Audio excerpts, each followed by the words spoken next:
ரொம்ப காமனாக day to day லைஃப்பில் யூஸ் பண்ணுற சில சிம்பிள் சென்டென்சஸ் பார்க்கலாம். எல்லாம் உன் கையில் தான் இருக்குது, நீ தான் பார்த்துக்கணும் அப்படின்லாம் சொல்லுவோம்ல. அதை எப்படி சொல்லலான்னா, it's up to you. It's up to you. வெளியே போய் சாப்பிடலாமா? ரொம்ப சிம்பிளாக ஈஸியாக ஈட் அவுட். Eat out. என்னை கல்யாணம் பண்ணிக்கிறியா அப்படின்னு கேட்போம்.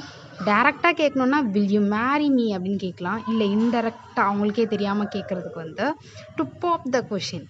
டு பாப் த கொஷின் அப்படின்னு இன்டெரக்டாக கேட்கலாம். எனக்காக இதை பண்ணு அப்படின்னு சொல்லுவோம்ல. அதுக்கு முன்னாடி இந்த வீடியோ உங்களுக்கு பிடிச்சிருந்தா லைக் பண்ணிட்டு பாருங்க. எனக்காக இதை பண்ண மாட்டியா அப்படின்லாம் கேட்போம்ல. அதுக்கு do it for me. Do it for me. வேவு பார்ப்பதை நிறுத்து. Stop snooping. Stop snooping. I hope இந்த வீடியோ உங்களுக்கு யூஸ்ஃபுல்லாக இருக்கும் அப்படின்னு நம்புகிறேன். இந்த மாதிரி நிறைய இன்ட்ரெஸ்டிங்கான வீடியோஸ்க்கு ஃபாலோ அண்ட் சப்ஸ்கிரைப் பண்ணிக்கோங்க. பிடிச்சிருந்தா லைக் பண்ணிக்கோங்க.